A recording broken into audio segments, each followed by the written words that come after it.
So it's looking very nice. Record And नहीं we are on करना air. तो भैया चलिए, अच्छा है, जी, मैं सीधा तो कर मैं दूंगा लोगों को इसको। ये दिखाना चाह रही हूँ जो आपके फैंस हैं कि अम्बेसडर वोरा अपने इनसाइट्स के साथ साथ कितना होमवर्क करते हैं, आपके सामने आने से पहले कितना एफर्ट लगाते हैं, और यही दिखाने की कोशिश मैंने भाई सर ये से टेढ़ा बिना है, इसको सीधा परमिशन कर लो लिए। ना, रुकिए। मैं टेढ़ा क्या बंदा कह रहे नहीं थे हूँ, आप? मैं सीधा बंदा हूँ। रुकिए, तो ये तो लीजिए कर सभी दिया। को नमस्कार, और हम सबके फेवरेट अम्बेसडर दीपक वोरा हमारे साथ इतना कुछ हो रहा है आज की तारीख में, तो सर से बात करना जरूरी था। सबसे पहले तो सर बहुत बहुत स्वागत, धन्यवाद, आभार, और अच्छा लग रहा है आपको इस तरह से ड्रेस्ड अप देखकर। आपका बहुत बहुत धन्यवाद। जब आपके चैनल पर आता हूँ तो मुझे तैयार होकर तो आना पड़ता है ना। आप भी तो इतने स्टैंडर्ड कपड़े पहनती हैं, बेटी हैं आप, so I have to be looking like whatever, I don't know। एक साधारण व्यक्ति हूँ, एक साधारण बेटा हूँ अपनी माँ भारती का। इसीलिए आपने देखा मेरा नाम है अशोक स्तंभ है, 2047 to be a developed country, और फिर ये भारत का तिरंगा है, और यहाँ पर आई एम अ नेशनलिस्ट। आपको एक बताना हो एक चीज, एक राज की बात। करोड़ों लोग आपका प्रोग्राम देखते हैं। पिछले साल मुंबई में एक महिला जिनकी उम्र होगी 60 साल के आसपास, वो मेरा एक संबोधन सुन रही थी। फिर आई मेरे पास, जब मैं खत्म करके गया तो रो पड़ी। मैं कहा मैडम ये क्या हो गया? कहती मैंने भारत के बारे में ऐसा कभी किसी को कहते हुए नहीं सुना है जिस तरह आपने समझाया है। कहती मैं कल आपको एक सरप्राइज दूंगी।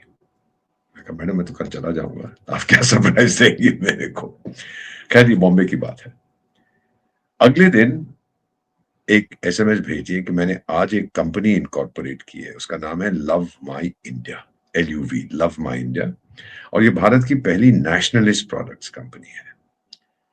और मैं टी शर्ट्स बनाती हूँ, जैकेट्स बनाती हूँ, पॉकेट स्क्वायर जो मैंने पहने ये बनाती हूँ, मैं सॉक्स बनाती हूँ, मैं साड़ी बनाती हूँ, मैं ब्लाउजेस बनाती हूँ, और हल्के हल्के हल्के चीजें वो बढ़ाने लगी, नेशनलिस्ट प्रोडक्ट्स। तो ये जो जैकेट मैंने पहनी है, उन्होंने मुझे कुछ डिजाइन भेजे, मैंने कहा कि ये जरा मुझे बना के भिजवा दीजिए मेरे साइज की, तो उन्होंने मुझे ये जैकेट भेजी। ये अब ऑनलाइन बिकती हैं, अमेजोन पे बिकती हैं, अपनी वेबसाइट पे भी ये बिकती हैं।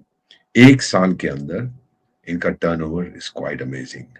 ये कहानी मैं आपको इसलिए बता रहा हूं बेटा कि भूख थी 140 करोड़ भारतवासियों में, टू बी रीअश्योर्ड कि देश सही रास्ते पे, और अपनी भारतीयता को अपने स्लीव पर पहने मेरी तरह।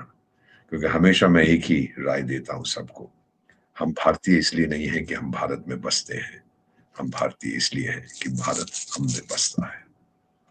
If you can remember that always, हर कठिनाई का आप सामना कर सकते हैं। चलिए शुरू हो जाते हैं मैकडोनल्ड ट्रंप से या ईरान से, या जिससे आजकल तो सारी दुनिया मैकडोनल्ड की बात करती है, तो आपने जो करना है शुरू करिए। Let's start. Just to add to what you said, sir, with your permission, जैसे अभी आपने कहा ना भारतीयता, भारत, तो वो कहते हैं ना कि आप भारतीय को भारत से ले जा सकते हैं लेकिन भारत को भारतीय से बाहर नहीं निकाल सकते हैं। वो हमेशा भारतीय रहता है, उसके अंदर का भारत हमेशा जिंदा रहता है। और मैंने तो ये एक्सपीरियंस किया 2.5 साल जब मैं यूरोप में रही सर, तब मैंने ये महसूस किया कि मैं ज्यादा अपने देश को लेकर ज्यादा मुखर हो गई। जब मैं घर से दूर गई, देश से दूर गई, तो ज्यादा मुखर हो गई। और फिर शायद उसकी एक वजह ये भी थी कि मेरी आइडेंटिटी अदिति त्यागी की नहीं थी, मेरी आइडेंटिटी एक इंडियन की थी। So people will call me Indian girl, Indian professional. So जब ये आइडेंटिटी बनी तो उतना ही ज्यादा भारत को लेके मुखर होती चली गई। चलिए, क्योंकि आपने डोनाल्ड ट्रंप का जिक्र किया, तो डोनाल्ड ट्रंप एक बार फिर से तो एक बार फिर से उन्होंने स्टेटमेंट दिया। मुझे एक बात आज आपसे समझनी है। हालांकि हर बार वो आते हैं, ये कहते हैं मैंने भारत और पाकिस्तान के बीच सीज फायर करवाया, मैंने वहां पे, कभी कहते हैं 6 जेट गिरे, कभी कहते हैं 7 गिरे। अब उन्होंने लेटेस्ट में कहा कि जी 10 जेट गिर गए थे। उन्होंने कहा पाकिस्तान के प्रधानमंत्री ने तो मुझे कॉम्प्लीमेंट किया कि भैया आपने कम से कम 10 मिलियन लोगों की जान बचा ली, और ये सब मैंने टैरिफ्स के भरोसे किया। तो ये डोनाल्ड ट्रंप बार बार भारत और पाकिस्तान के बीच ये जो कन्फ्रंटेशन हुई, ये जो हमने एक लिमिटेड वॉर देखी पिछले साल मई के महीने में, इस पर लौटकर बार बार क्यों आ रहे? Thank you very much. बहुत अहम प्रश्न आपने पूछा है मैकडोनाल्ड ट्रंप के बारे में। उसकी पर्सनैलिटी आप सब जानते हैं, नार्सिसिस्टिक पर्सनैलिटी है, नरगिसी पर्सनैलिटी। कहते हैं कि दुनिया जो भी कहे मैं हूं और सारी दुनिया को मेरे सामने झुकना पड़ेगा। मैं अपने आप से मोहब्बत करता हूं, भले ही और कोई मुझसे मोहब्बत ना करे, ये इनका आइडिया है। दूसरी चीज है कि एक हिटलर के प्रोपेगेंडा मिनिस्टर होते थे जब दूसरा विश्व युद्ध चल रहा था, उसकी शुरुआत से पहले। उनका नाम था पॉल जोसेफ गेबल्स। बाद में 1945 में उन्होंने आत्महत्या कर ली थी जब हिटलर ने भी अपने आप को गोली मारी थी। तो उस व्यक्ति का ये विचार था, प्रोपेगेंडा मिनिस्टर था वो नाजी सरकार का, कि इतनी बार एक चीज को बोलते जाओ, सच है गलत है कोई फर्क नहीं पड़ता, इतनी बार उसको बोलो कि लोग उस पर विश्वास करने लगे। अब डोनाल्ड ट्रंप सफर करते हैं, जो मेरे साइकोलॉजिस्ट फ्रेंड्स ने कहा है, नार्सिसिस्टिक डिल्यूजन। डिल्यूजन का मतलब ये होता है कि बार बार मैं कहूं मेरा नाम डोनाल्ड ट्रंप है, मैकडोनाल्ड नहीं है। अच्छा, मैं बदल देता हूं, मेरा नाम नेपोलियन है। वो सौ बार बोलेगा तो वो विश्वास करने लगेगा कि उसका नाम नेपोलियन है। अब जो ये कह रहा है कि मैंने ये रुकवा दिया था और 10 मिलियन लोग मरते, ये किसने बताया, कैलकुलेट किया? इसको पता भी है कि नागासाकी और हिरोशिमा में कितने मरे थे जब अमेरिका ने बम फेंके थे जापान पर? 15 मिलियन क्यों नहीं, 20 मिलियन क्यों नहीं, 25 क्यों नहीं, 30 क्यों नहीं, 40 क्यों नहीं, 1 मिलियन क्यों नहीं? ये कहां से फिगर आता है? ये हवा में बातें करते हैं ये व्यक्ति, पर उनकी आदत है। ही डजंट मीन टू से दिस, लेकिन अब आदत से मजबूर हो गया है कि मैंने विश्व युद्ध, वो युद्ध उनका कैसे रुकवाया? तो मैंने भारत को कहा कि अगर नहीं रोकोगे मैं टैरिफ लगा दूंगा। वो टैरिफ तो तूने लगा ही दिए थे भाई, क्या परिणाम उसका? हमारे एक्सपोर्ट तो बढ़ गया आपके देश को। आपने 25%, क्योंकि हम रूस से तेल खरीदे थे, और ठोक दिया हम पे। तो क्या तकलीफ हुई? आपको पता नहीं है कि आपके टैरिफ का कोई असर नहीं पड़ा हम पे? लेकिन अपने आपने अब अग्रीमेंट किए, 18%, 20%, 50%, जितने लगाने हैं लगा दो, भारत झुकेगा नहीं। ये तब आपको समझ आ गई है। और फिर आपकी जो प्राइवेट कंपनियां हैं, एक मिसाल के तौर पे, मैं तो इकोनॉमिस्ट हूँ, रिग्रेशन एनालिसिस का, मान लीजिए दुनिया की जितनी टेलीविजन मैन्युफैक्चरिंग कंपनीज हैं, जितनी है पूरी सब अमेरिका चली जाती है। जी हम अमेरिका में बनाएंगे, ठीक है जी। तो आप प्रतिदिन 10 करोड़ टेलीविजन बनाइए, खरीदेगा कौन? अमेरिका के लोग तो खरीदेंगे नहीं। 34 करोड़ की आपकी आबादी है, कितने टेलीविजन सेट्स को खरीदेंगे? अल्टीमेटली आपको मार्केट चाहिए। चीन तो खरीदेगा नहीं, वो तो पंगा ले रहा है आपसे। यूरोप कहता है ओए डोनाल्ड ट्रंप दफा हो जाए यहाँ से। बचता कौन है? मैं बचता हूँ। तो आपकी बड़ी बड़ी कंपनियों ने जाके आपसे कहा कि आप क्या कर रहे हैं, भारत को क्यों खो रहे हैं? फिर आप लाइन पे आ गए। इसका मतलब है कि आपको उतनी ही आवश्यकता थी, कुछ लोग तो कहते हैं उनको ज्यादा आवश्यकता थी इस ट्रेड एग्रीमेंट की, ना कि हमको। अब टैरिफ लगाने से अभी तो रूस और यूक्रेन का जंग तो इन्होंने रुकवा दिया कि नहीं? शायद अपने सपनों में रुकवा दिया होगा टैरिफ लगाकर। दुनिया भर के टैरिफ तो रूस पे ठोक रखे हैं, लेकिन वहां चल रहा है, उसकी इकोनॉमी अच्छी कर रही है। चीन पे कितने टैरिफ ठोक रहे हैं, वो भी अच्छी तरह से चल रहे हैं। सूडान के दोनों जो पक्ष हैं उन पर टैरिफ ठोको यार, रुकवा दो उनको। वो जो वहां जो सिविल वॉर चल रही है इस समय बिटवीन सरकार एंड रेबल्स, तो आप रेबल्स को बोलो आप पे भी टैरिफ लगाऊंगा। रेबल्स कहेंगे हमारे पास तो सरकार है ही नहीं, तो क्या तुम, हम तो बागी हैं, हम पे क्या टैरिफ लगाओगे? अब दूसरी चीज है कि लीबिया में लगा दिए थे आपने गद्दाफी का, फिर लगाओ ना। वो क्या है, वो खलीफा हफ्तार, जो अपने आप को फील्ड मार्शल कहता है, और ये पिंजरे वाली मुन्नी बाई वहां पहुंच गई थी, हम तेरे को जहाज भेज देंगे। नॉनसेंस। जब उसकी सरकार पे संयुक्त राष्ट्र, सही है, एक पार्ट लीबिया को उसके कंट्रोल में है, तो खलीफा हफ्तार की सरकार पर संयुक्त राष्ट्र संघ के प्रतिबंध है। तो ये पिंजरे वाली मुनिया क्या आया कि मैं $1 बिलियन के तेरे को पानी, ये हवाई जहाज भेज दूंगा, वही हवाई जहाज जो गिर पड़े थे। सो मेरा कहने का मतलब ये है कि डोनाल्ड ट्रंप को कहने दो, क्या फर्क पड़ता है, ये अफसाना है उसका। मुझे कोई दिक्कत नहीं होती, जो मर्जी कह दे। कल को वो बोलेगा जी चंद्रमा पर एक भूकंप आने वाला था, मैंने रुकवा दिया। मैंने चंद्रमा से कहा देख भाई चंद्रमा, अगर तूने भूकंप करवाया तो मैं ठोकूंगा, टैरिफ तेरे पे भी लगा दूंगा। अच्छी बात है भाई, तो टैरिफ लगा दे मेरे ऊपर।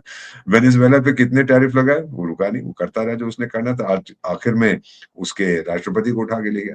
वो कोलंबिया वाला, मैं मिला हूँ कोलंबिया के राष्ट्रपति थे, वो एक बागी होता था, फार्क, ये रेवोल्यूशनरी आर्म फोर्सेस कोलंबिया, कई सालों तक लड़ता रहा कोलंबिया की सरकार से। फिर उसने अपने हथियार त्याग दिए, इलेक्शन लड़ी, राष्ट्रपति बन गया।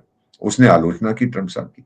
ट्रंप साहब कि आपने वेनेजुएला में घुस के जो किया वो सही नहीं है। तो ट्रंप साहब ने कहा भाई टाइगर देख, तू मेरी आलोचना करेगा ना, याद रख कि मैं तेरे साथ भी ये कर सकता हूँ। तो उसने कहा अच्छा ऐसी बात है, तो मैं अब फिर से हथियार उठाऊंगा। ये कोलंबिया वाला बोल रहा है, छोटा सा देश है, और फिर से लड़ूंगा आपके साथ। तो ट्रंप ने कहा यार टाइगर देख, क्यों मुझे परेशान कर रहा है? तो उसने कहा अच्छा ठीक है डोनाल्ड ट्रंप साहब, जो आपने किया चलिए मान लिया। तो फिर डोनाल्ड ट्रंप अगले दिन ट्वीट कर देता, अरे कोलंबिया का राष्ट्रपति कितना अच्छा आदमी है, स्वीट हार्ट है, डार्लिंग है, मैं तो उसको व्हाइट हाउस में बुलाऊंगा। अब ये एक नई चीज करेगा, आप देखते जाइए, एक तो टैरिफ करेगा ना, और दूसरा व्हाइट हाउस इन्विटेशन। जो इसकी बात मान लेगा, भले ही नॉर्थ कोरिया हो, उसको बोलेगा हाँ ना टाइगर, तो मेरा भाई है, मेरा दोस्त है। सीरिया में देख लीजिए, जो एक आतंकी होता था, $10 मिलियन या $50 मिलियन, 10 मिलियन उसके ऊपर इनाम रखा हुआ था, तो उसको माफ कर दिया जब बशर असाद गया और उसको बोला यह कितना हैंडसम आदमी है, स्वीट हार्ट, मेरा डार्लिंग, आजा तू। अब ये नहीं बोला कि तेरी अमेरिका में शादी भी करा देता हूँ, बट उसको व्हाइट हाउस में बुलाएगा, खूब कुछ खातिर करेगा। तो जितने ऐसे देश हैं, अब ये नया शुरू करेगा, आप देखते जाइए, शायद आपका पॉडकास्ट सुन के ये आइडिया आ जाए कि देखो भाई, अब मेरे अमेरिका को तुम बोलो अमेरिका दुनिया का नंबर 1, फिर मैं व्हाइट हाउस में भोजन खिलाऊंगा, जैसे मैंने वो मुन्नी बाई को खिलाया था। आप आ जाओ। और फिर अगर कोई दूसरा देश है मिसाल के तौर पर जिसकी बनती नहीं है अमेरिका के साथ, जैसे कोई किसी भी देश का छोटा मोटा देश कोई जो है, वो टुवालू अगर कहता है अमेरिका, यार ये क्या कर रहे हो, और यार देख तू बोल ना अमेरिका इज द ग्रेटेस्ट, मैं व्हाइट हाउस में बुलाऊंगा। फिर जाके अपने आदमियों से पूछेगा डोनाल्ड ट्रंप टुवालू है कहाँ पर, ये कौन है इसका लीडर। तो ऐसी चीजें होती है बेटा, ये सेकंड अब इसका स्टेज आएगा after the tariffs, invitation to the White House. तो let us see how it goes. लेकिन मेरा मानना जो है, जो ये कह रहा है, मुखालफत क्यों करें, कहने दो, लोग तो कुछ कहेंगे, लोगों का काम है कहना। हाँ, एक बात सच है, टैरिफ की धमकी लगाता है, इसका क्या ख्याल है, हम लोग देते जंग। 71 में कितनी कोशिश की थी इन्होंने, 7वां बेड़ा भी भेज दिया था, तो हमने उससे पहले ही जंग खत्म कर दिया। 65 में जब जिहादिस्तान से हमारा जंग हुआ था, तब भी इन्होंने प्रतिबंध लगाए थे दोनों साइड पे। हमने तो जो हमारा ऑब्जेक्टिव था उसको अचीव कर लिया, कि कश्मीर को डिफेंड करना था, वो किया हमने।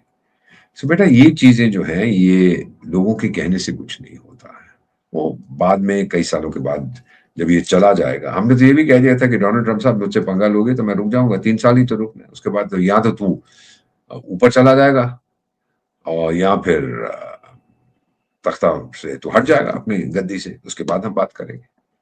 तो ये चाहता है कि इसके अभी जो टाइम बचा है, 2 साल, तीसरे साल में, आखिरी साल में तो कुछ नहीं करेगा। दुनिया में जो कुछ हो रहा है उसका बस जो प्रेज है मुझे मिलना चाहिए, और जो आलोचना है वो दूसरों को मिलनी चाहिए। So why antagonise? अगर ये कहता है मैं इतना हैंडसम आदमी हूं, मैं बॉलीवुड फिल्म में एक्ट करूंगा, आजा यार टाइगर, अगर कोई प्रोड्यूसर तेरे को लेने को तैयार है, मेरा क्या जाता, आजा, तेरे को बॉलीवुड का हीरो बना देते। So you have to deal with an narcissistic personality, उसके डिल्यूजन्स को रहने दीजिए। हम कौन होते हैं, हम उसके साइकोलॉजिस्ट थोड़ी ना है। तो जो हमने अभी तक किया, एक चीज आपने नोटिस की होगी, हमने गाली गलौच नहीं किया। हमसे कहा था इन्होंने कि जाके भाई रूस और यूक्रेन के बीच में मध्यस्थता करो, तो हमने कहा भाई हम गए, लेकिन वो मध्यस्थोफाई होने को तैयार ही नहीं है, वो बेगिंसी जो दामाद है ट्रंप का, तो माना नहीं। अब आजकल तो बड़ी बात है, उसने जो कानून निकाल दिया कि जो पुतिन के साथ बात करेगा वो देशद्रोही, अब खुद बात करने की बात कर रहा है, ये भी बेवकूफ है। तो फिर दूसरी चीज उसने कही कि आप इसराइल और पैलेस्टाइन अथॉरिटी के बीच में मध्यस्थता कराओ, हमने दोनों से बात की, वो भी मध्यस्थोफाई होने को तैयार नहीं है। लेकिन मुझसे क्यों कहते हो भाई, आप क्यों नहीं करते हो, आप तो गाली गलौज करते हो, तो कोई सुनेगा नहीं आपकी। तो ये सक्सेस है, ये मैच्योरिटी है भारत की विदेश नीति की, राइट। सो अमेरिका को नाराज करने से की मिलेगा सानू, वो नहीं कहानी कि एक या भारतीय बैठा हुआ था अपना क्लब में, कुछ पी रहा होगा, उसका ड्राइवर दौड़ा उड़ा है, तो कहता है सर घर को आग लग गई है। तो कहता है मुझे क्या? कहता है सर आपके घर को आग लगी है। अच्छा फिर तुझे क्या? ये बेसिक चीज है इनके बीच में, कि हो रहा है तो हो रहा है यार, how does it make a difference, let him से इट, करता रहे। मेरा नुकसान नहीं किया इसने। हाँ, टैरिफ्स लगाए थे कुछ देर के लिए, लेकिन उस टाइम पे जब बहुत ज्यादा टैरिफ्स थे, हमारे एक्सपोर्ट्स बढ़ते गए अमेरिका के, हमारी बड़ी रेजिलियंस। फिर इन्फ्लेशन अमेरिका में बढ़ने लगा, ट्रम्प ये कभी स्वीकार नहीं करेगा, महंगाई बहुत, मैं तो हूँ क्या हाल में, महंगाई बहुत बढ़ने लगी। $100 लेके जाता था आज से 3 साल पहले, वो सामान किराने की दुकान में ग्रोसरी लाता था, वो मेरा ख्याल 4-5 दिन चलती थी। अब $300 की लेके आता हूँ, वो 2 दिन चलती है। सो महंगाई तो बहुत बढ़ गई है। American people are hurting very badly, homelessness, drug use, violence, ये सब आप देख रही हैं। जो भी कुछ है, आलोचना नहीं हम करना चाहते, लेकिन उन्होंने बनाया है इसको राष्ट्रपति, अब बर्दाश्त करिए उसको। नरेंद्र मोदी को भारत के लोगों ने चुना है, और आप देख रहे हैं चमत्कार जो यहाँ पर हो रहे हैं। So it depends, but we are no one, हमने ठेका नहीं ले रखा इसको गाली दो उसको गाली दो, no no no no no tiger लोग, असी ये नहीं करांगे। So let's see how the world moves on. I trust I have made myself clear. जो ये करता है करने दीजिए जी, जी साहब। सर, लेकिन आपने जैसे कहा कि हमें क्या फ़र्क पड़ता है, कोई नार्सिसिस्टिक स्ट्रीक किसी के हो अंदर सकता है तो। हमें इसलिए फ़र्क पड़ रहा है क्योंकि मैं जब आपसे ये पूछ रही हूँ क्योंकि यहाँ पे ऑपोज़िशन है, जो 2 बातें कह रही है और वो डोनाल्ड ट्रम्प के संदर्भ में है और नरेंद्र मोदी के संदर्भ में है। पहली बात जो वो कह रहे हैं, वो कह रहे हैं कि ट्रम्प क्रेडिट ले रहे हैं, ट्रम्प क्रेडिट ले रहे हैं, लेने इंडियन दो। गवर्नमेंट इस पर कुछ बोलती क्यों नहीं है? और दूसरा वो ये कहते हैं सर, आपने देखा होगा राहुल गांधी कह रहे हैं सरेंडर कर दिया, पोस्टर लेकर वो घूम वो रहे कौन हैं है? कि नरेंद्र मोदी ने वो सरेंडर कर कौन है? दिया टैरिफ्स पर नहीं, 18% किसने किसने बोला? राहुल गांधी और ऑपोजिशन। वो कौन है? वो कौन है? कौन है वो पूछ रहा हूँ आपसे। चलिए, मत नहीं बताना तो मत बताइए। मैं अभी ये उसमें देखता हूँ गूगल पर कौन है ये। वाकई ऐसी चीजें कह रहा है कि हमने सरेंडर कर दिया। किस बात पे सरेंडर किया है? मैं कुछ टैरिफ्स पे बताता हूँ। क्या सरेंडर किया है? वो क्या कह रहे हैं सरेंडर कि किया? भारत 18% टैरिफ देगा जबकि यूएस को 0% है। Very good question. कौन से प्रोडक्ट्स पे 0% है और कौन से पे 18 पर? हमारे तो 18% है। पहले भी उसने 25 और लगा दिया था, 50% कर दिए थे टैरिफ्स। वो 25 हटा दिया जो प्यूनिटिव टैरिफ्स थे और फिर 25 से 18 कर दिए। बड़ी अच्छी बात है। अब मैं आपसे एक सवाल पूछना चाहता हूँ। मैं तो इकोनॉमिस्ट हूँ, इन चीजों को समझने की कोशिश करता हूँ जो लोग आलोचना कर रहे हैं, खासतौर से कि अब अमेरिकन प्रोडक्ट्स। मैं गया था अभी, मुंबई में था बेटा, तो एक कार फैक्ट्री वहां पे कारें बनती है, तो मैं गया था देखने के लिए। उनके एमडी ने बुलाया था, बड़े अच्छी गाड़ियां इलेक्ट्रिक व्हीकल्स बना रहे। तो वहां पे एक व्यक्ति बोला कि साहब अब तो अमेरिकन गाड़ियां यहाँ फ्री में आ जाएंगी, तो फिर हमारी कौन खरीदेगा? मैंने कहा टाइगर यार, ये तो बड़ी दिक्कत की बात है यार। तो मैंने कहा कोई बात नहीं, पता है तुझे कि आप गाड़ी कितने की बेचोगे? कहते सर हमारी गाड़ी बिकेगी 8 लाख रुपए की। हाँ शाबाश टाइगर।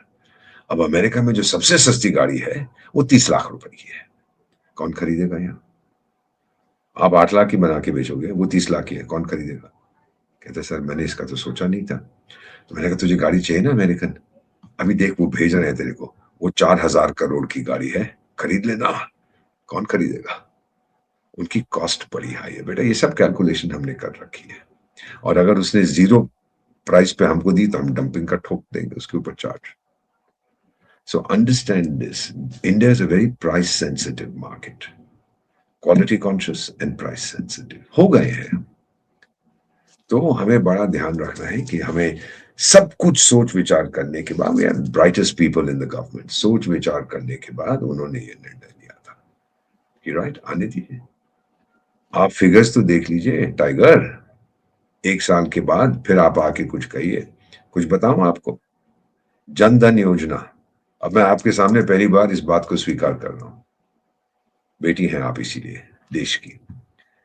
जब जन धन योजना अनाउंस की, क्या था कि जीरो बैलेंस के अकाउंट होंगे, याद है आपको? कुछ साल पहले किया गया था। सब लोग चिल्लाए, मैं तो अकाउंट, मैंने भी चिल्लाया, मैं कहा क्या बोल रहा है, तो बैंक पैसे कहां से बनाएगा? अगर मिस त्यागी एक अकाउंट खोल देती है बैंक एबीसी में, तो बैंक एबीसी तो उसको पैसे चाहिए ना मिस त्यागी के, ताकि वो आगे किसी को दे, लोन दे या इन्वेस्ट करे या पैसे बनाए, तभी तो वो आपको सूद देगा। तो जीरो में क्या मिलेगा? मैं तो क्या यार, ये तो बहुत गलत डिसीजन है, क्योंकि जो कुछ मैंने सीखा था कॉलेज में ही उसके बरखिलाफ है। अब क्या हो गया पता है आपको? 56 करोड़ जनधन अकाउंट्स हैं, और बैंक इतने खुश हैं, भांगड़ा करते हैं कि देखिए पैसा आता ही जा रहा है, आता ही जा रहा है। जिसके पास, जो पहले घर में तकिए के नीचे पैसा रखते थे, अब मेरे पास रख रहे हैं, तो मैं तो उस पैसे का प्रयोग कर रहा हूं। यानी he was right, we as economist were wrong. अब मौका लगे तो मैं कॉलेज जाऊंगा, अपने आगे ठोकूंगा प्रोफेसर को। अनफॉर्चुनेटली सब मर गए होंगे अभी तक, कि आपने सब गलत सिखाया था मेरे को। इसने तो प्रूव कर दिया कि where your vision is clear, आप कुछ भी हासिल कर सकते। Do you understand what I am saying?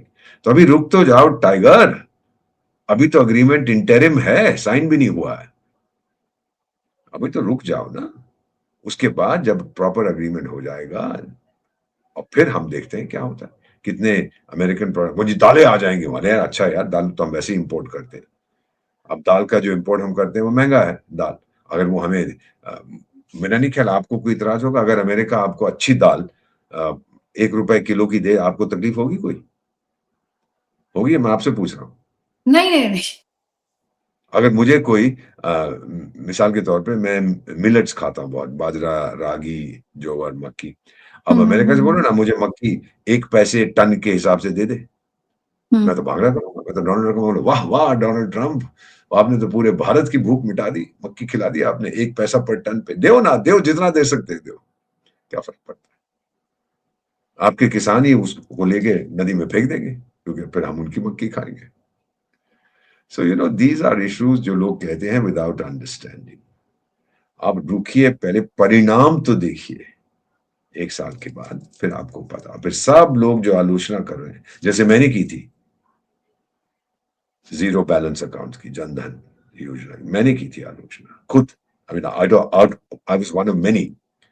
हम गलत थे, हमने परिणाम देख लिया है। तो जब आप एक बार किसी चीज़ को डिमोनेटाइज़ेशन का परिणाम हमने देख लिया। वो जी ये हो जाएगा, वो हो जाएगा, इकोनॉमी टूट जाएगी, ये हो जाएगा, वो हो जाएगा, कुछ नहीं हुआ भाई। 7% तो हम इस साल ग्रो किए हैं। पूरी दुनिया 2 या 2.5% ग्रो की है। So you know you have to wait to analyse the results. एकदम कुछ कहना, जैसे ये कुछ पार्लियामेंट में शोर मचा रहे हैं, किताब पकड़ लाए आप, वो हमारे फॉर्मर जनरल साहब ने लिखी थी। अरे भाई, जनरल साहब ने ये किताब, वो पेंगुइन है शायद कंपनी जिन्होंने जी, पब्लिश जी, की जी, थी, जी। उन्होंने कहा था कि हमने तो अभी तक कोई छापी भी नहीं है। तो फिर क्या है ये? अच्छा मैं बताऊं क्या है, मैं आपको बताता हूँ। कई बार क्या होता था, एक बार मेरे साथ भी हुआ है। अरे यस यस यस यस, बता, कई साल हो गए, 15-20 साल। सड़क पे ये जब रेड लाइट पे रुकते हो, नहीं कहाँ हुआ था, नाइजीरिया में हुआ था। Yes yes yes.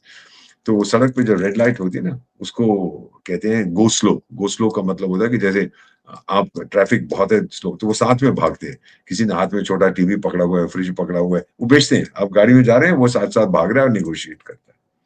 तो उसके पास किताबें थी 3-4 हाथ में। तो मुझसे कहने लगा, देखो, एक, अब मुझे याद नहीं है फिगर, $1 में ये चारों किताबें ले, तो मार्केट में इसकी कीमत $25। मैं कहा $1 में 4 किताबें, बड़ी अच्छी बात है। मैं कहा पक्का? कहता पक्का। तो उसने वो रैप कर रखी थी किताब, मुझे दे दी। मैंने डॉलर दिया, हम निकल गए। फिर थोड़ी देर का मैंने कहा खोल के पढ़ूं तो सही, देखा सिर्फ कवर था, अंदर कुछ नहीं था किताब में। तो ये चीजें जो होती है ना बेटा, कि हम जो जो बातें करते हैं, you know you have to look inside. सच्चाई क्या है? सिर्फ बाहर बाहर से जो कुछ किसी ने कह दिया आप उसको, अब किसान भी कुछ आ गए हैं सड़क पे कि जी ये गलत है, वो हमने पहले भी डेमोन्स्ट्रेशंस की थी, तो करो। आप गुमराह उस वक्त हुए थे। अरे भाई, मुझे पता है हमारे किसानों ने क्या किया, हमारे लिए, मेरे लिए क्या किया है। एक देश जिसने हाथ फैलाया था अनाज मांगने, 66-67 जब अकाल था, आज वो आत्मनिर्भर है। बेटा, आप बिजली के बिना जी सकते हो, आप तेल के बिना जी सकते हैं, आप भोजन के बिना नहीं जिएंगे। ये तो अन्नदाता है हमारे, पीएम साहब जैसे कहते हैं। तो इनके साथ हम क्यों बगावत करेंगे? ऑलराइट, गलत काम हम नहीं करेंगे, ये इनको समझा। वो फिर कैलकुलेशन जो मर्जी कर लीजिए, ये हो जाएगा, इतना आ जाए। अरे रुक तो जाए यार टाइगर, शुरू तो होने दे, उससे पहले ही आप फुदक रहे हो। So let's wait for a while, और फिर आप देखिए क्या होता है। दूसरा बेटा, ये जो एक कोई मोरोस सोरोस फोरोस, कोई 100 साल का या 95 साल का बेवकूफ है अमेरिका में, बहुत पैसे, वो भारत, उसने तो सब कहा है कि मैं रेजिम चेंज करना चाहता हूँ, क्योंकि भारत झुकता नहीं है। ये नरेंद्र मोदी जो है ना, ये बड़ा टाइगर आदमी है, ये किसी के सामने झुकता नहीं है, वही करता है जो भारत के हित में होता है। अभी हाल ही में उनका ट्रेड डेलीगेशन आया नहीं था, जब ये डिस्कशन हो रही थी, तो उन्होंने कहा कि बस ये है कि आपसे अनुरोध है कि आप जो व्यापार करेंगे सारी दुनिया के साथ, वो डॉलर में करिए। हम तो करते हैं, दुनिया का 80 या 90% व्यापार आज भी डॉलर में होता है, तो आप डॉलर में करिए। पीएम साहब ने एक ही चीज कही थी कि हम उसी करेंसी में ट्रेड करेंगे जिसमें हम चाहते हैं। आप कौन होते हो हमें बताने वाले? वो हिल गए। सो ये झुकता नहीं है भारत किसी के सामने। और आज मेरी अपनी रीढ़ की हड्डी मजबूत हो गई है कि देखिए, ऐसा एक लीडर है जो कहता है नो, ये भारत के हित में नहीं है, मैं नहीं करूंगा। अब वो चाहते हैं कि ये चला जाए। किसी ने ये भी कहा था, नरेंद्र मोदी तेरी कबर खुदेगी, और सम रबिश somebody talk। तो फिर आपने आप चाहते हैं कि जाए। और जो मैं आपको बता रहा था ना कि उसके अंदर क्या है, अब देखिए, पेंगुइन ने छापनी थी, पेंगुइन ने तो कह दिया कि मैंने छापी नहीं है किताब, तो फिर क्या आप सिर्फ कवर बना के ले आए उसका? और कहां से मिली आपको ये? अब दिल्ली पुलिस ने तो पेंगुइन को भी बोला, बताओ भाई, आपके दफ्तर से किसने निकाल, जब परमिशन नहीं मिली है बेटी, 6 देशों में मैं आपका राजदूत रहा हूँ और 7 देशों अन्य देशों में काम किया है एज डिप्लोमेट। कुछ जानकारी मेरे पास आती है, अगर अमेरिका जब मैं था फॉर एग्जाम्पल, वो खालिस्तान मूवमेंट चल रहा था, तो कुछ चीजें ऐसी थी अगर मैं चाहूं और पब्लिश करूं तो एम्बेरसमेंट हो सकती है, जो उस समय की सरकार थी। लेकिन हम तो प्रण करते हैं ना, कसम खाते हैं कि जो हमें ऑफिशियल जानकारी मिलेगी हम किसी के साथ बांटेंगे नहीं। बहुत सी ऐसी चीजें थी। मैं तो अम्बेसडर साहब का स्पेशल असिस्टेंट था, मैंने सारे मैसेजेस देखे, मुझे मालूम है। लेकिन एक मैंने प्रण किया था, एक कसम खाई है, वो अभी तक हमेशा अपने आप को दोहराता, हर दिन कहता हूँ कि जो जानकारी, सेंसिटिव इंफॉर्मेशन मुझे मिली थी, वो मेरे साथ मेरी चिता में जाएगी। मैं कभी नहीं इसको एक्सपोज करूंगा, कभी नहीं। और अगर हमारे फॉर्मर आर्मी चीफ ने कुछ कह भी दिया है, पूरा तो उसके बाद क्या उन्होंने कहा है। अब लोग कह रहे हैं कि उन्होंने कहा कि मेरे को दिल्ली से परमिशन लेनी थी कि चीनी आगे आ रहे हैं, क्या करना चाहिए। फिर हम वहाँ के हमारे कोर कमांडर ने कहा, फिर ये हुआ वो हुआ, फिर दिल्ली ने काफी देर के बाद मुझसे कहा जो करना है, जो उचित है वो करिए। ये भी बड़ी मजेदार बात है, क्योंकि पहले जिहादिस्तान के बॉर्डर पे तो हमने क्या रखा फौज को, वो एक गोली चलाएंगे आप 50 चलाओ, और गोली रुकनी नहीं चाहिए फिर। और दूसरी तरफ चीन के साथ हम कहते थे भाई वहां कुछ मत करना, हमसे पूछ के करना। अब वो भी हमने बदल दिया कि जो करना है करो, ठोको। और टिंग टोंग पिंग पोंग डिंगलिंग टिंगलिंग को ये बात समझ आ गई है। और एक मजेदार चीज बताऊं गालवान घाटी के बारे में, चलो आई टेल यू। जो समय चीनी मेजर जनरल था, तो उनके उस थिएटर कमांड कहते हैं, वहां का इंचार्ज था तिब्बत वगैरह रीजन का। वो टिंग टोंग का बहुत डार्लिंग होता था और चाहता था कि वो टिंग टोंग का, पिंग पोंग का जन्मदिन था तो उसको तोहफा देना चाहता, जी मैंने ये एरिया ले लिया भारत का, ये एरिया ले लिया, देखिए। तो आ रहा था। लेकिन जब हमने डट के मुकाबला किया, कितने सारे उनके मार दिए, 100 से ज्यादा, हमारे तो 20 बच्चे शहीद हुए थे। तो उसके बाद टिंग टोंग ने कहा टाइगर ये तूने क्या बेवकूफी कर दी है, मैं तो भारत के साथ संबंध अच्छे बना रहा था, तूने ये क्या कर दिया, हटा दिया उसको। और फिर सुना है कि उसको रिटायर कर दिया बाद में। और फिर ये भी सुना है कि शायद उसको बोला है कि अब देख तू बुढ़ा हो गया और अब तेरे घर में कोई नहीं है रोटी वोटी खाने के लिए, तो तू जेल जा, वहां जेल में बैठ के तेरे को मुफ्त में रोटी मिलेगी। तो ये तो हो गया। कर्मा जो होता है ना बेटा, बहुत तगड़ी चीज है। तो चला गया वापस। तो इसीलिए अब पिंग पोंग को समझ आ गया कि मैं भारत से पंगा नहीं ले सकता और लेना भी नहीं चाहता। अब उसकी अपनी ताकत अंदर, बहुत उसकी समस्याएं हो रही है। So if you can internalise चीज को समझ सके कि जो कुछ हुआ है वो सोच समझ के फैसला लेगा। अब चीन के बॉर्डर पे भी फुल फोर्स, चीन नहीं सोचता था कि भारत ही, क्योंकि कोविड का जमाना था, फायदा उठाना कि इतनी जल्दी भारत इतने सारे सोल्जर्स दे आएगा। अब तेरे 60,000 हैं तो मेरे 61,000 है, तू 1 लाख कर, मैं 2 लाख करूंगा। उसके पास इतनी फौज नहीं है। उसका लक्ष्य था ताइवान, वो भी वो हासिल नहीं करेगा, अमेरिका ठोकेगा उसको। सच्चाई ये है बेटा कि आज भारत दुनिया की 4 महाशक्तियों में गिना जाता है, जो इस शताब्दी का भविष्य डिसाइड करेंगे। अमेरिका है, रूस है, भारत है और चीन है। अब कहते हैं कि जापान भी आ जाएगा, चलिए उसको हम एडिशनल बना देते हैं। वो जर्मनी कहता है जी मुझे मत भूलो, जब भी तू भी आ जा। ब्राजील कहती है मैं भी बैठा हूं, चल तू भी आ जा।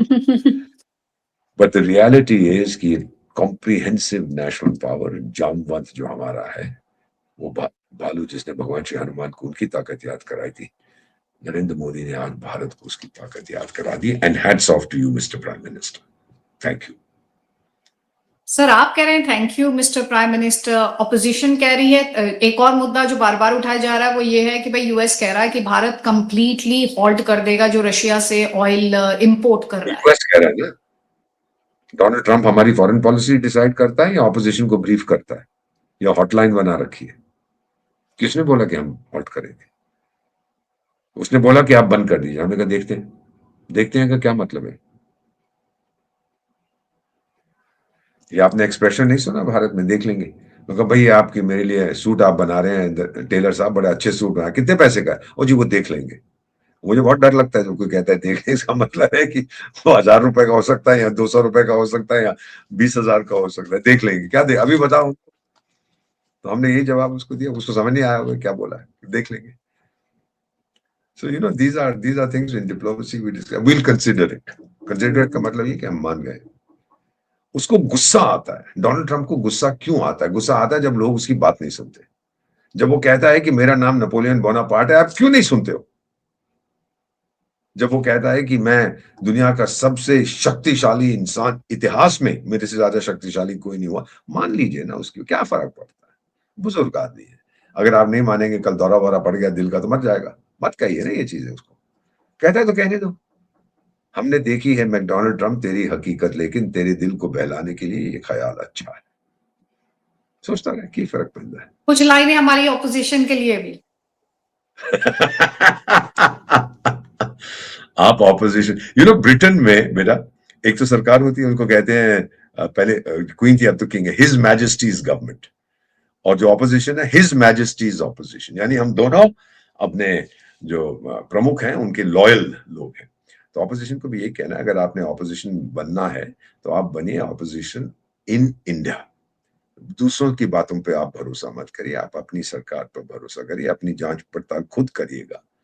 और अब क्योंकि पेंगुइन पे ये आ गया, कल को पेंगुइन ने बोल दिया कि तो किताब छपी नहीं है क्योंकि नरवाने साहब को परमिशन नहीं मिली है। मैंने भी 2 किताबें लिखी हैं, दोनों मैंने सबमिट की हैं अपने विदेश मंत्रालय को। मैंने कहा जी टाइगर लोग, ये किताब मैं छाप रहा हूँ, आपको कोई इतराज है? महीने के बाद जवाब आया, कोई इतराज नहीं है, छाप दो। Thank you very much. तो उसको नहीं मिली है तो नहीं मिली है। इन्होंने भी तो वही कागज पे, दस्तावेज पे हस्ताक्षर किए थे जो मैंने किए थे कि आपसे इजाजत दिए बिना कुछ नहीं छापूंगा। सो ऑपोजिशन साहिबान, पहले कानून पढ़िए भारत के, और फिर जो ये अब किताब लाए, आपने पेंगुइन को फंसा दिया। उन्होंने तो कहा कि हमने तो छापी भी नहीं है, इसका मतलब ये फेक है। और अगर ये फेक है तो फिर जो आप इतना शोर मचा रहे हो, तो फिर आगे क्या होता है देखिए। अब जो मैंने बताया था ना, किसी ने 2 लोग बैठे हुए देख, जा मैं भी था, तो किसी ने कहा कि उनमें से एक बोला कि सर आपकी तो सेंस ऑफ ह्यूमर नहीं है हिंदुस्तान में। तो मेरे साथ एक बैठा, तो उसने कहा क्या मतलब है? देखा नहीं कितने जोकर्स को हम अपने पार्लियामेंट में भेज देते हैं। ये मैंने नहीं कहा, ये उसने कहा था। मैंने कहा यार क्यों आलोचना करता है हमारे पार्लियामेंटेरियंस की? हंस पड़े सब, खत्म हो गई बात। सो रियलिटी है कि आप थोड़ा रुकिए। अब पेंगुइन अपनी सफाई पेश करेगा, उसको नोटिस भेज दिया है, पहले ही उन्होंने कर दिया था कि जी हमारा से कोई लेना देना नहीं है, तो हमारी किताब है ही नहीं, तो फिर आई कहां से? अब सिर्फ अगर कवर है तो वो अलग बात है। अब देखते हैं आगे क्या होता है। और इतने लोग कहते हैं कि ये व्यक्ति जिसका आप नाम ले, बड़े कॉन्फिडेंस से बोलता है, तो कॉन्फिडेंस कहां से आता है? कौन इसके पीछे है? ये पता नहीं, आप पता लगाइए। आप तो इन्वेस्टिगेटिव जर्नलिस्ट हैं, मुझे बताइएगा कौन इसके पीछे। ये आपने बड़ा इम्पोर्टेंट सवाल छोड़ा है यहाँ पर कि कौन इसके पीछे। और एक और मुझे आपका सवाल अच्छा लगा, आप कहाँ के ऑपोजिशन है, ये भी आपको कंसीडर करने की जरूरत है। आप भारत की ऑपोजिशन है ना, तो फिर दूसरे की क्यों बात सुनते हैं? अभी कल तो, आज तो आप मैकडोनाल्ड ट्रम्प की बात करते हैं, कल तो फिर नॉर्थ कोरिया वाला कुछ बोलेगा आप उसको कोट करने लगेंगे, चीन वाला कुछ बोलेगा उसको कोट, यानी सारी दुनिया पे भरोसा है, अपने अपने आप पे नहीं है। I don't accept this. कल तो चीन बोलेगा कि अब तो कल से भारत में करेंसी भी युआन बन जाएगी, रुपए नहीं चलेंगे, तो आप मान लेंगे उसको कि क्यों बोला उसने? और जाके पूछो भाई क्यों बोला मुझे क्या पता, मैं तो रुपए रखता हूं अपने पास। So this is something that जो कोई दूसरा कहता है उस पर भरोसा करना, और जो आपके अपने लोग कहते हैं उस पर नहीं करना, सॉरी सॉरी सॉरी, मैं इसको स्वीकार नहीं करता हूं। I don't accept. अच्छा, अभी ठीक है। अक्रॉस द बॉर्डर बात करते हैं सर, ओ, पाकिस्तान की अरे वो बात तो करते हैं, आपके मेरा फेवरेट फेवरेट क्लाउन, मेरा फेवरेट क्लाउन क्या नाम है उसका, वो राक्षस मंत्री जो है, क्या नाम है उसका? राक्षस मंत्री ख्वाजा है वो। आसिफ। हाँ ऐसे ऐसा ही कुछ है, कोई खाजा फाजा खरबूजा, खरबूजा नहीं, खरबूजा नहीं, क्या नाम है इसका? खाजा। हाँ क्या खाजा, अच्छा जो भी खाजा, खाजा। उसने क्या बोला है कि अमेरिका के साथ दोस्ती करना तो हमारी बहुत बड़ी गलती थी, और अमेरिका तो हमें टॉयलेट पेपर की तरह इस्तेमाल करके फेंक देता है। तो वो पिंजड़े वाली मुनिया कहाँ गई अब? वो तो कहता था मैं आधी दुनिया को हरा सकता हूँ, अपने साथ ले डूबूंगा। और फिर उसने जब ये जो उस देश के जिहादिस्तानी जो ओवरसीज लोग हैं, डायस्पोरा जो उनका है, तो उनको एड्रेस कर रहा था। आर्मी का चीफ अपने जो विदेश से आए थे इन्वेस्टमेंट के लिए, उनको एड्रेस कर रहा था। उसकी सरकार नहीं एड्रेस कर रही थी। प्रधानमंत्री तो बाहर खड़ा हो गया, हाँ जनाब बोलो, क्या जनाब क्या बोल रहा, ये बोल रहा था। इसने क्या बोला था?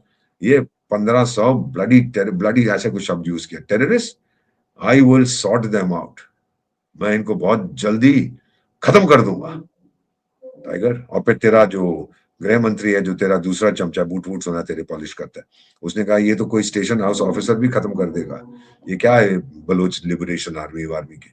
अब टाइगर तेरे को ठोक रहे हैं ना, वही तूने जो कहा था, अब तू भाग छुप। तो बेटा एक चीज है, सोशल मीडिया पे जो आप कह देते हो वो आके फिर आपको बहुत तकलीफ दे सकता है। सो ख्वाजा आसिफ या खाजा खाजा जो भी खाजा, तो उसने जो कहा है मान लिया है।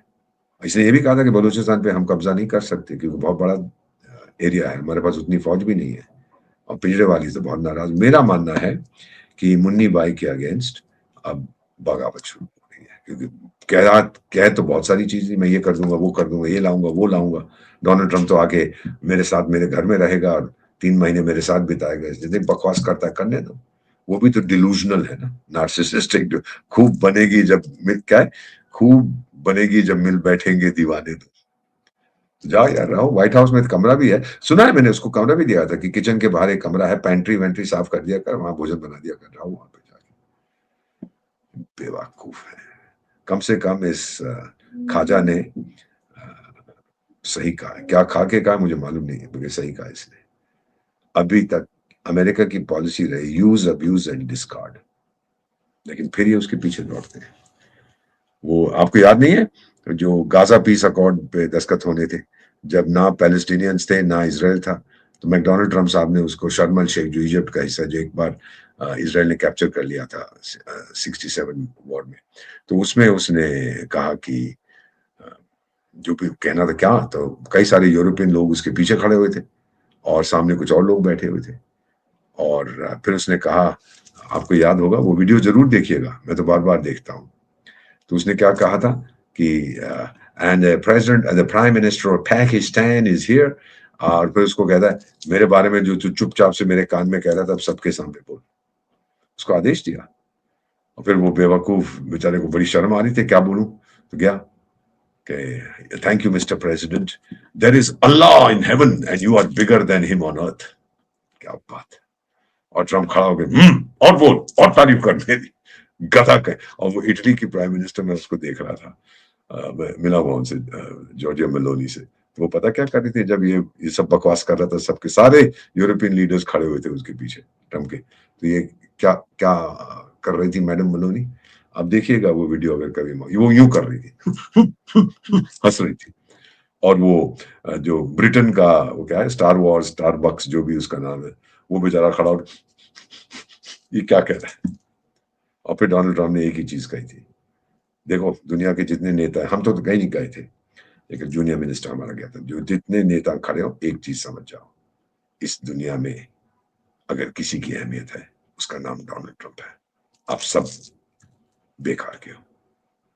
सुन के आगे।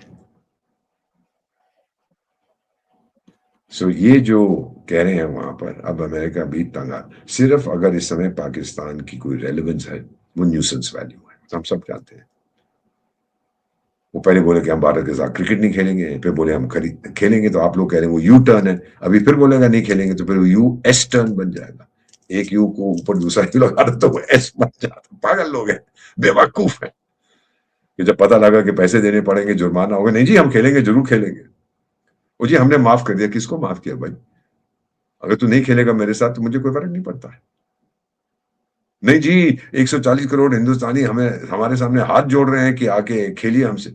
आपने कहा, आपने सर्वे किया था 140 करोड़ हिंदुस्तानियों का? नहीं जी नहीं जी, मैंने सोशल मीडिया पे देखा था। बेवकूफ है, गधे हैं, दिमाग नहीं है। सो अब बेटा जो आप देखने जा रही हैं कि वहां पर भी बगावत हो रही है। बलूचिस्तान ने तो अपनी पूरी मेरे ख्याल आजादी की घोषणा कर दी है, हर रोज अटैक हो रहे हैं। आज भी जिस हम रिकॉर्ड कर रहा हूँ आपके साथ, 11 तारीख को फरवरी 2026 को, आज भी मारे उन्होंने 25-30 फौजी उनके। उनके पास नंबर्स नहीं थे बलूच फ्रीडम फाइटर्स के, अब नंबर्स भी हैं, और ट्रेनिंग देखिए कितनी जबरदस्त है, हथियार आ रहे हैं उनके पास। पाकिस्तान की एक ही वैल्यू रहेगी, अमेरिका ने जहां जहां हमला किया और अपने सिपाही भेजे हैं तो पिटा है, चाहे वो वियतनाम में था, चाहे अफगानिस्तान में सेकंड टाइम था, जब तक तो मुजाहिदीन लड़ रहे थे, अमरीकी जाते नहीं थे, तो सोवियत संघ को तंग कर रहे थे, तो हथियार वथियार दे रहे थे, लेकिन जब खुद घुस गया तो बहुत मार पड़ी। तो कोरिया का जंग में भी वो गए थे, वो जीत गए थे, चलिए। लेकिन अब की बार, क्योंकि आप ऊपर से बम तो फेंक देंगे, हरा देंगे ईरान को, जो आप बातें कर रहे हैं। अभी तो ईरान कह रहा है कि मैं अपने न्यूक्लियर जो मेरा क्या है वो एनरिच्ड यूरेनियम है उसको कम कर दूंगा, ब्लेंड कर दूंगा, ये वो भी बकवास कर रहा है। तो कहने का ये है कि उसको जरूरत पड़ेगी कि भाई हमने निकाल तो दिया, हमने ठोक पीट दिया, अब जाके थोड़ा सा काबू करो, कब्जा करो देश पे। वो पाकिस्तानियों को भेजेगा, देख यार भेज दे, तेरे जितने मर जाएंगे सिपाही मैं $100 के हिसाब से तेरे को मुआवजा दे दूंगा। वो ठीक है, 9,000 रुपए, 10,000, पाकिस्तान में तो शायद 20,000 रुपए, 30,000 रुपए का होगा $100। तो ले जाया, जा जा जा दफा हो, इतनी से इससे ज्यादा तेरी औकात नहीं है। तो पाकिस्तानी तो वो मुल्ला मुनी, जी जनाब बोलो क्या करना है। तो मेरा मानना है कि उसका अहमियत इतनी रह जाएगी, बाकी तो न्यूसेंस वैल्यू है। और ईरान का जो आप बात करती हैं बेटा न्यूक्लियर बॉम्ब की, वो जिहादिस्तान कभी लेने नहीं देगा, क्योंकि जिस दिन उसने बनाया तो जिहादिस्तान की अहमियत कम हो जाएगी। एकमात्र देश है ना इस्लामिक समुदाय का जिसके पास, समझ रही मैं क्या बोल रहा हूं? तो एक्सक्लूसिविटी खत्म हो जाती है, बाकी तो करने दीजिए। अब क्रिकेट मैच होगा, देखते हैं क्या होता है। जब हारने लगेंगे तो फिर बस यूएस को तो हरा दिया इन्होंने, यूएसए के साथ भी मैच खेला था ना। हाँ, 2 साल पहले तो ठुक गए थे। सुना है कि इनकी टीम गई थी डैलस टेक्सास में खेलने के लिए 2 साल पहले, तो आधी टीम तो वापस नहीं आई, गैर कानूनी इमिग्रेंट बन गए वहां पर। क्या देश है, बल्ले बल्ले। So these are the things बच्चे, सोचो इसके बारे में जो मैंने आपसे आज बात करी है। ईरान को ठोकेगा ये, नो क्वेश्चन अबाउट इट। आपको लगता है कि स्ट्राइक होगी ईरान पर? 100%, क्योंकि इसराइल के लिए वो एग्जिस्टेंशियल इशू है। अब ईरान कह तो रहा है कि मैं अपने न्यूक्लियर प्रोग्राम को कम कर दूंगा, बट आप सारे सैंक्शंस हटाओ, यानी उसको चोट लग रही है, उसको तकलीफ हो रही है, और कई लोगों को बुलाता है प्रदर्शन करने के लिए, अमेरिका हाय हाय, और खमेनी साहब जियो जियो, कोई बात नहीं, 90 साल की उम्र है, आप तो 9,000 साल जियो, सब बकवास करते रहते हैं सड़कों में, दम नहीं है। अगर ठुका तो ठुकेगा बुरी तरह से, बहुत बुरी तरह से। इजराइल भी ठोकेगा, अमेरिका भी ठोकेगा, और खमेनी साहब तो चले जाएगा। वैसे भी ये मुल्ला रेजीम को कोई पसंद नहीं करता। पता है आपको एक चीज बताता हूँ, 79 में जब मैं वहां था तो शाह ईरान को तो जूते मार के बाहर निकाल दिया। तो फिर ये आयतुल्ला रोहोला खुमैनी साहब आ गए, उन्होंने कहा देखिए जी अब तो इस्लामिक रेवोल्यूशन हम ले आए हैं, और अब तो सारी दुनिया को मुसलमान बनना पड़ेगा, ये रेवोल्यूशन को स्प्रेड करो। फिर ये जो वेस्टर्न डेमोक्रेसीज थी, उन्होंने इराक का वो था ना एक सदाम बदाम कोई था उसका, बदाम नहीं सदाम, तो सदाम को बोला जा ठोक के आए इनको, तो 10 साल तो आपस में भिड़ते रहे, फिर शांति हो गई। अब जब 2011 में बेटा आपको याद होगा अरब स्प्रिंग होता, याद है आपको, कई देशों में, लिबिया में भी हुआ, इधर हुआ, अल्जीरिया में हुआ, तो उसमें 4 देश थे, लिबिया, यमन, इजिप्ट और ट्यूनीशिया। तो ईरान ने कहा कि देखो ये अरब स्प्रिंग नहीं है, ये इस्लामिक स्प्रिंग है, और जो लोग हैं जो बगावत कर रहे हैं इस समय, जो मुखालफत कर रहे हैं सरकार की, वो अच्छे सच्चे मुसलमान हैं, वो they are demonstrating against pro western government. तो ये तो बिल्कुल इस्लामिक अवेकनिंग है। तो फिर लोगों ने कहा यार सीरिया में तो बहुत तो बड़ा तानाशाह है, वहां के लोग भी सड़क पे उतर आए कि बशार अल असद से कह रहे हैं भाग यहाँ से। हाँ अच्छा उतर आए, अच्छा वो तो भी इस्लामिक नहीं है, नहीं सर वो तो सब मुसलमान है, वो तो जुम्मे की प्रेयर के बाद जाते हैं इसकी मुखालफत कर, अच्छा करते हैं, अच्छा अच्छा कोई बात नहीं, चलो सीरिया का नाम मत लेना, बाकियों की बात करते हैं। वो फंस गया। तो जो अरब मोनार्कीज है बेटा, जो वहां के शहनशाह लोग हैं, चाहे कुवैत है, चाहे यूएई है, चाहे सऊदी अरेबिया है, चाहे बहरीन है, उनको बहुत खतरा महसूस हुआ था कि हमारी गद्दी ना छिन जाए ईरान के कारण, इसीलिए वो नफरत करते हैं ईरान से, उसका एक दोस्त नहीं है, इसीलिए ठुकेगा। कहने के लिए बड़ी बात है, ये कर दूंगा, वो कर दूंगा, ये मिसाइल है, वो मिसाइल है, चंद्रमा से भेजूंगा, समुद्र के नीचे से फेंकूंगा, सब बकवास है। जब पिटेगा तो पिटेगा। वेनेजुएला भी सारे रूसी और चीनी माल खरीद रखा था, एयरक्राफ्ट डिफेंस और एंटी मिसाइल, कोई काम नहीं आया। तो अब देखें क्या होता है। Okay ji, thank you sir, इतना डिटेल अभी में, तो और पार्टी अपने अभी तो पार्टी शुरू हुई है। अभी तो पार्टी शुरू हुई है, चलिए बढ़िया है। और आपने एकदम मुझे बोलना चाहिए जॉयफुल तरीके से जो बताया है सब, वो हर किसी के साथ वो कनेक्ट हुआ होगा और लोगों को बहुत अंडरस्टैंडिंग मिलेगी सब इस साक्षात्कार को देखने के बाद। और इसीलिए मैं कह रही हूँ, अगर आप दीपक वोरा सर को देखना चाहते हैं और डिटेल में सुनना चाहते हैं तो आपको करना है अदिति त्यागी ऑफिशियल को सब्सक्राइब और इस वीडियो को लाइक और शेयर करना है, ताकि सर की ये बात दूर दूर तक प्रेसिडेंट ट्रंप तक भी पहुंचनी चाहिए। नमस्कार, धन्यवाद सर। आपका शो क्या उसे सब्सक्राइब किया कि नहीं? सर करवाइए, आपको करवाना पड़ेगा। उसको एक कॉम्प्लीमेंट्री सब्सक्रिप्शन भेज देते, कहते मेरे भी सब्सक्राइब कर, मेरी बात सुन लिया कर। ठीक है बेटा, थैंक यू वेरी मच, बहुत अच्छा लगा, थैंक यू। थैंक यू भगवान सर, आपको। नमस्कार, जय हिंद, जय भारत। जय भारत, वंदे मातरम।